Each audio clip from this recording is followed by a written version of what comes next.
저는 인하대학교 국제관계연구소 계시는 박성용 선생님께서 한나라 군사작전으로 본 이만주성 왕금성 위치 고찰에 대해서 발표해 주실 건데요.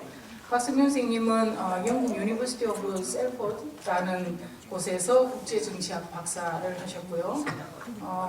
연구 분야는 동아시아 안보, 해양 안보, 군사전략, 전쟁사 같은 것을 전공을 하십니다. 그래서 그동안 고고학적이라든가 문헌 쪽으로 많이 접근해서 왕금성 위치를 찾으려 노력을 해왔는데, 선생님께서는 군사작전으로 보건대 그 위치가 어떻게 위정을 한 것이 옳은가 이런 쪽으로 접근해 주셨습니다. 흥미로운 발표가 될 것 같습니다. 박성용 선생님 발표 부탁드립니다.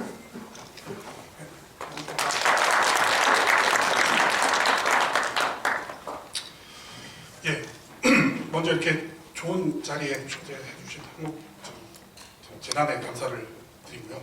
많은 내외 주민분들께도 제 어떤 발표를 들어주시는 것에 대해서 감사 말씀을 드리겠습니다. 우선 저희 소개해 주셨다시피 저는 사실 정치학자입니다. 국제정치학 전공이고 주로 이제 안보 쪽이나 군사전략 쪽 이런 쪽을 전공을 했기 때문에 사실 말씀을 드리는데 조금 조심스러운 감이 있습니다. 그렇지만 어쨌든 하나의 새로운 시각이라는 것으로 좀 받아들여 주시면서 좀 너그럽게 좀 봐주셨으면 합니다. 그리고 또 이거를 통해서 어떤 또 새로운 어떤 의견, 새로운 어떤 견해라든지 의견을 도출할 수 있는 하나의 좀 일종의 플랫폼으로 생각을 해주시는 것도 해주셨으면 감사하겠습니다.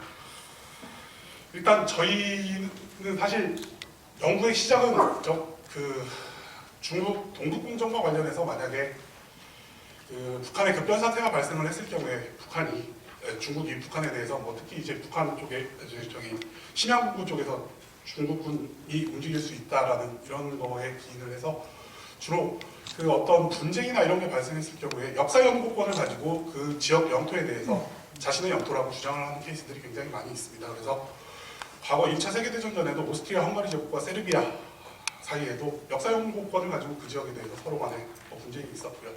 이러한 예는 역사에서도 많이 찾을 수가 있습니다. 그래서 이런 것들에 기반을 해서 좀 고려를 해보다 보니까 이 왕금성 위치 자체가 어떻게 좀 북한 내부인지 아니면 다른 지역인지에 대해서 좀 얘기를 하게 됐고요. 그래서 사기에 나와 있는 주로 이제 그거를 기반으로 해서 그러면 어떤 전략적인 분야나 혹은 작전술적인 분야에서 과연 어디 위치가 좀 더 그럴싸한 위치인지 어떤 군사학적 관점에서 보자면 그럴싸한 위치인지를 좀 찾아보도록 좀 한번 생각을 해보자는 데서 연구가 시작이 됐습니다. 앞에서 조업정 교수님께서 여러 가지 설을 설명을 해주셨지만 여기 나와 있는 대로 이렇게 크게 보면은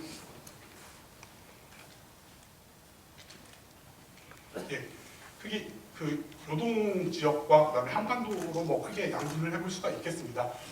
그래서 경합 가설에 대한 설명은 앞에서 이미 조법정 교수님께서 해주셨기 때문에 이 부분은 넘어가도록 하겠습니다. 일단 바로 포인트별로 들어가도록 하겠습니다. 먼저 각 어떤 포인트를 말씀을 드리기 전에 가장 큰 전제는 일단 어떤 전략을 한국 국가의 군대가 전략을 짜는 데 있어서 가지고 있는 합리성이라는 부분은 사실 고대에도 그렇고 현대에도 그렇고 일맥상통한다라고 말씀을 드릴 수가 있습니다. 그래서 주로 이제 정치학계라든지 군사전략 쪽에서 논의가 되는 클라우제비츠식, 그러니까 전쟁론을 저술한 클라우제비츠식의 어떤 전략적 합리성은 역시 과거 동양의 병서인 손자병법에서도 그대로 찾을 수가 있습니다. 그래서 가장 큰 전제는 어쨌든 전략적이나 작전적인 합리성 부분은 과거나 지금이나 같다, 일맥상통한다, 논리적으로 일맥상통한다 이렇게 말씀을 드리면서 이제 각 포인트별로 말씀을 드리도록 하겠습니다.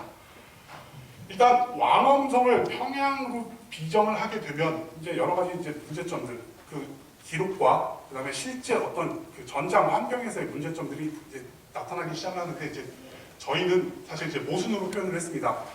이 말씀을 안 드렸는데 제 발표 논문은 사실 저 말고도 남창희 선생님과 이인숙 선생님이 공저로 했던 논문인데 사실 이분들이 이제 주로 그 어떤 그 고고학적이나 사서에 관련된 부분을 이제 분석을 하시고 제가 그거를 기반으로 해서 어떤 군사작전적인 부분을 이제 연구를 했습니다. 그래서 이제 그분들과 함께 연구를 하다 보니까 일단 첫 번째로 문제점이 평양성을 만약 광엄성을 지금 현재 한반도 평양으로 기정을 할 경우에는 어떤 지금 한나라가 그 당시 가지고 있던 지전략적인 그 다음에 위만조선이 가지고 있던 지전략적인 환경을 놓고 봤을 때 상당히 조금 맞지 않는다라는 게 생각이 분석이 나왔습니다. 일단 위만조선 입장에서 만약에 한반도 평양이라면 그 방어에 유리한 한나라군이 쳐들어왔을 때 방어에 유리한 지점들이 굉장히 많이 있습니다. 뭐 아까 이 전에 지도를 보셔서 아시겠지만 이 파란색으로 돼 있는 지역들이 전부 다 저기 강입니다. 뭐 예나 지금이나 사실 강을 넘어서 육군이 강을 넘어서 작전을 펼치는 건 굉장히 어려운 일입니다. 그래서 도하 작전에 문제가 있는데 사실 이 도하 작전을 상당히 많은 도하 작전을 치르면서 한반도 평양까지 가기에는 상당히 한나라 군대에서 보자면 상당히 조금 힘든 그 상황이고요. 반대로 생각을 한다면 위만조선 입장에서는 방어하기 굉장히 유리한 지역입니다. 그래서 어느 지점을 선택을 하던 이 평양이라는 중심까지 도착하기 전에는 분명히 이 전에서 방어전을 치렀을 개연성이 굉장히 높습니다. 그런데 사실 사서 기록에는 한 번의 전투만 기록이 되어 있습니다. 그 전에는 사실 이 방어전을 했다는 기록이 없습니다. 이렇게 된다면 사실 전략적으로는 상당히 논리적이지 않은 그 어떤 전략이나 작전을 위만조선이 채택했다라고 얘기를 할 수가 있습니다. 그래서 이런 점에서 본다면 상당히 그 평양으로 비정을 한다는 것 자체가 조금 논리적으로 맞지 않다라고 말씀을 드릴 수가 있고요. 그 다음에 두 번째가 흉노의 존재입니다. 한나라가 만약에 장거리에 원정을 부사를 했을 경우에 후방의 어떤 방어 문제, 국가 방어 문제가 걸리게 되는데 과연 이 후방에 강력한 흉노를 놓고서 한나라가 위만조선의 이 평양까지 과연 장거리에 어떤 원정을 계획을 했을지라는 것도 상당히 조금 전략적 관점에서 본다면 좀 모순점, 논리적으로 조금 문제가 있다라고 생각을 해볼 수가 있습니다. 다음 이제 두 번째 포인트가 한나라 육군과 수군의 출발지 문제에서도 이제 좀 나타나게 됩니다. 일단 군사 모집과 군대 이동의 효율성을 고려한다라면 비교적 평양에서 가까운 지역쯤에서 출발을 했어야 합니다. 그런데 연대라고 표현이 되고 있는 지역에서 이제 출발을 하는데 주로 이제 이쪽 지역에서 출발을 한다라고 가정을 한다라면 이런 식으로 나오게 되는데 설명을 드리는데 일단 모병이라든지 기동의 효율성에 비추어서 국경 지역에 접근해야 함에도 불구하고 상당히 먼 지역에서 출발을 한다라는 겁니다. 평양 쪽에서 본다라면 상당히 좀 먼 지역에서 출발을 하기 때문에 어떤 그 전략적 효율성 원칙이 상당히 위배가 된다라고 말씀을 드릴 수가 있고요.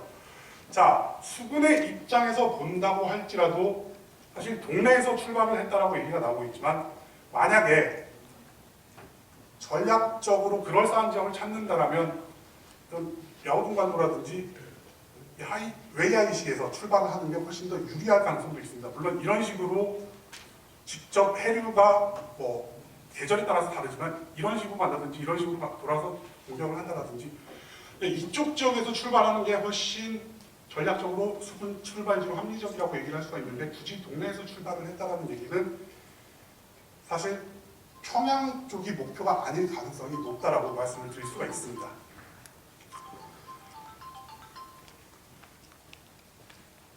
자, 그 다음에 한나라 육군의 병력 규모라든지 세 번째 포인트가 한나라 육군의 병력 규모라든지 수준, 어떤 기동 루트에 대해서 살펴본다면 일단 한나라 육군이 약 5만 정도의 병력이라고 기록이 나와 있습니다. 여기서 5만의 병력이면 사실 2만에서 3만 정도는 병참이라든지 이 병참을 호위하는 병사로 빠지게 되고 실제 가용할 수 있는 전투 인력은 약 2만에서 3만 정도로 추정을 할 수가 있겠습니다. 지금으로 가정한다면 1개 사단 내지 2개 사단을 중심으로 해서 증표된 1개 사단이나 2개 사단을 가지고 적의 수도를 공격하는, 적의 거점을 공격하는 형태가 나오게 됩니다. 이렇게 된다면 사실 병력 규모가 너무 작다라고 얘기를 할 수가 있고요. 그 다음에 만약에 빠른 기동을 통해서 적의 중심지를 공격을 한다라고 치면 거리 자체가 굉장히 멉니다. 일단 지금 이 거리하고요, 시간은 약 보병이 5km 정도로 진군을 한다라고 가정을 한 상황입니다. 일반적으로 고대 중국에서 본다라면 보통 1사라는 표현을 사용을 하게 됩니다. 약 30리 정도. 그래서 하루에 한 15km 정도의 진군을 하는 게 적당하다라고 얘기를 합니다. 그래서 손자병법에 보면은 뭐 100리, 약 50km를 진군할 시에는 병력의 10분의 1밖에 전장 지역에 도착하지 못한다라고 얘기를 하고요. 그 다음에 50리 정도, 약 25km 정도를 진군을 하게 된다라면 병사의 한 반절 정도만 진군을 한다라고 얘기를 하고요. 그 다음에 30리, 한 15km, 그 당시 기준으로 한 15km 정도를 진군을 한다라고 가정을 했을 때는 전쟁에서 승리할 가능성이 있다라고 얘기를 합니다. 그래서 대체적으로 중국의 어떤 전쟁 기록이나 사설을 본다라고 하면 보통 적정한 하루에 진군할 수 있는 거리, 보병이 진군할 수 있는 거리를 한 10km에서 15km 정도로 보고 있습니다. 물론 기병은 훨씬 더 빠르게 진군을 할 수가 있지만 어쨌든 보병과 기병으로 구성된 군이라면 사실 보병의 기준 속도에 맞춰서 아마 기병도 움직이지 않았을까 추측을 할 수가 있습니다. 그리고 사실 기병 속도도 이제까지 기병전을 통해서 가장 빠르게 진군을 했던 몽골 기병의 경우도 사실 하루에 30km 정도를 진군 속도로 잡고 있는 상황입니다. 그리고 참고로 말씀드리자면 2차 세계대전 당시에 기갑부대 같은 경우에 독일의 기갑부대가 소련과 전쟁을 할 때도 가장 쾌적하게 진군 속도를 냈던 게 50km밖에 되지 않습니다. 이런 거 여러 가지를 종합을 해본다라면 1316km라는 거리는 상당히 먼 거리이고요. 거의 1년 정도 원정을 나가야 한다라는 문제점이 나타나게 됩니다. 근데 이 긴 루트를 단순히 2만 내지 3만의 병력으로 진군을 해서 적의 저항을 회피를 하건 적의 저항을 분쇄를 하건 하면서 나가야 되는데 이렇게 된다면 사실 단순하게 산술상 1년 이상이 걸릴 수도 있는 상당히 긴 원정이 될 수밖에 없습니다. 자, 이렇게 문제점이 있는 상황에서 한나라 육군의 기본적인 병력 구성은 괴수로 구성이 되어 있습니다. 그래서 괴수 부대가 가지고 있는 어떤 훈련의 정도라든지 이들이 가지고 있는 사기 이런 문제를 고려를 한다면 과연 적의 중심지까지 이런 부대를 가지고 적의 먼 중심이 있는 적의 중심을 공격한다는 것 자체가 약간 논리적으로 모순이 아닐까라고 생각을 할 수가 있습니다. 일반적으로 타령 비율에 대해서는 잘 나와 있지는 않은데 근대 기록을 본다라면 과거에 나폴레옹 전쟁 시대에 영국군 같은 경우에 상당히 조금 죄수라든지 사회 하층민으로 구성된 부대에서 한 번 전투 시에 타령률이 약 20% 정도 됐었습니다. 그럼 이런 거를 계산을 한다라면 2만에서 3만이 도착을 한다고 하더라도 상당수의 군사가 타령으로 빠졌을 가능성이 굉장히 높습니다. 그렇기 때문에 이런 점을 고려를 한다라면 굉장히 멀리 있는 적의 중심지, 즉 한반도 평양까지 공격을 하는 것은 작전적으로 봤을 때는 결코 바람직하지 않은 계획이었다라고 말씀을 드릴 수가 있습니다. 그리고 아까 말씀드렸던 육군의 도하작전 문제 이런 것들도 상당히 좀 문제가 될 수가 있습니다. 네 번째 포인트는 합동작전입니다. 사실 이미 이 이미 위만도선을 공격하기 전에 육군과 수군의 합동작전을 통해서 지금 속된 말로 이미 한나라에서는 재미를 한번 본 상황입니다. 그렇기 때문에 그대로 육군과 수군의 합동작전을 가지고 이제 위만도선을 공격을 하게 됩니다. 자, 합동작전을 펼치게 될 경우에 다른 군종인 육군과 수군이 합동작전을 펼치게 될 경우에는 합동성과 동시성의 문제를 해결을 해야 합니다. 즉 서로 간의 유기적인 어떤 관리라든지 유기적인 통신 체계를 이용해서 서로의 진군 속도라든지 이런 걸 맞춰야 할 거고요. 자, 그 다음에 동시성이라 하면 공격 목표를 삼았을 때 양쪽에서 동시에 같은 시간에 공격을 할 수 있는 어떤 이런 환경이 구성이 되어야 합니다. 그런데 아까 보셨다시피 한반도에 있는 평양으로 만약에 왕암성을 기정을 한다면 상당히 길어지게 되고요. 이렇게 되면 전반적인 작전 통제가 굉장히 어렵게 됩니다. 그래서 합동성과 동시성을 담보를 할 수 없다는 얘기입니다. 즉 합리적인 관점에서 작전을 짰다라면 한반도 평양보다는 좀 더 가까운 지역이어야지 합동성과 동시성을 달성하기가 용이하다라고 말씀을 드릴 수가 있습니다. 다음은 합동작전에서 파생되는 작전적 문제라고 말씀을 드릴 수가 있습니다. 실제로 그랬었고요. 합동작전이 어렵기 때문에 이 경우에 수군이 표류를 하거나 단독작전을 감행할 가능성이 있습니다. 자, 육군의 기동이 아까 보셨다시피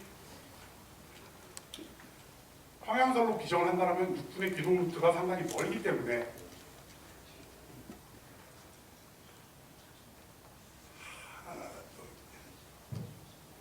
멀기 때문에 육군의 기동이 조금만 지체되더라도 수군은 해상에서 대기를 해야 할 가능성이 굉장히 높아지게 됩니다. 자, 이 경우에는 이런 문제점이 생기게 되는데 한나라 수군이 위만 조선에게 발각될 가능성이 굉장히 높아지게 됩니다. 그러면 해안방어 강화의 빌미가 되고요. 조공으로서 수행해야 할 수군 같은 경우에는 약 7,000명으로 구성이 되어 있었기 때문에 사실 주공은 한나라 육군이고 조공이 수군이었습니다. 그래서 조공으로 수행해야 할 일종의 합동작전에서 기습작전의 효과성이 상당히 저하가 되게 됩니다. 그리고 대체적으로 상륙작전의 실패 요인 중에 하나가 적의 강력한 해안방어, 이거를 뚫지 못한 나라 작전을 이제까지 고대에 봤을 때 상륙작전이 굉장히 실패하는 경우가 많았습니다.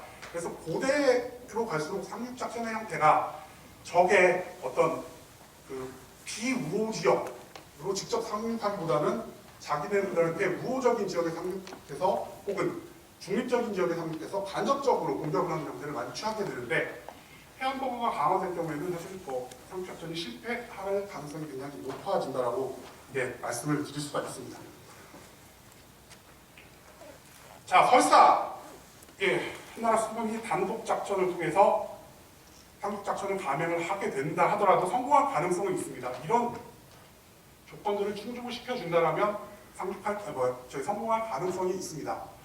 일단 기본적으로 병력 우위를 한나라 수군이 갖추고 있고 화력 지원이 가능하다면 한나라 수군이 어쨌든 작전에 성공할 가능성이 있습니다. 그런데 일단 아까 말씀드렸다시피 수적인 우위는 이미 달성하기가 어렵습니다. 7,000명 정도밖에 되지 않기 때문에 수적인 우위는 달성하기가 힘들고요.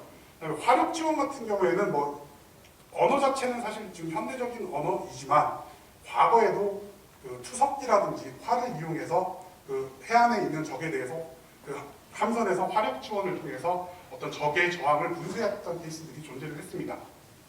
자, 근데 이러한 조건을 달성하기도 상당히 어렵고요. 뒤에서 또 말씀드리겠지만 평양으로 비정을 할 경우에 대동강 하거나 그 인근의 어떤 해안으로 상륙을 해야 하는데 환경적 특성상 대규모의 함대가 한꺼번에 접근하기는 굉장히 어려운 환경입니다.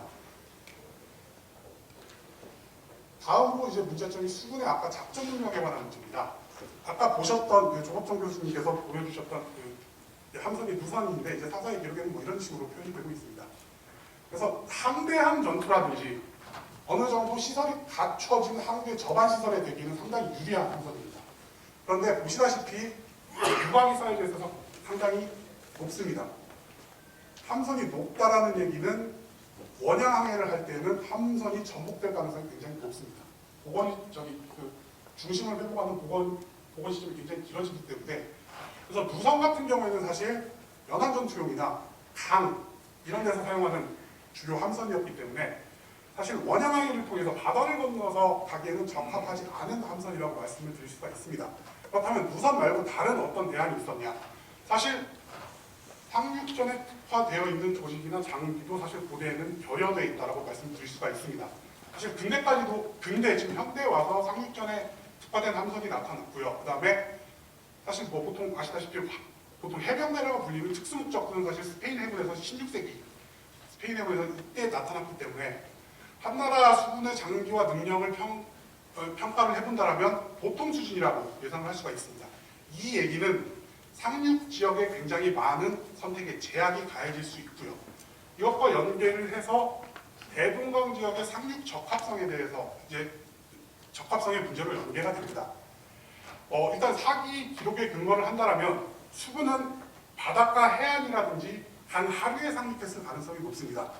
강을 따라서 올라가서 상륙을 하기에는 사실 대동강이 굉장히 그 당시에 협소하고, 강이 협소하다는 얘기는 매복 공격을 받기가 굉장히 쉬운 위치라는 얘기입니다. 그렇기 때문에 기록상으로 봐도 일단 상륙군을 무거가 성안에서 봤다라는 그 사기의 기록이 있기 때문에 해안 지역이나 강 하부에서 굉장히 가까운 지역이라고 추정하는 것이 적합하다라고 얘기를 드릴 수가 있습니다.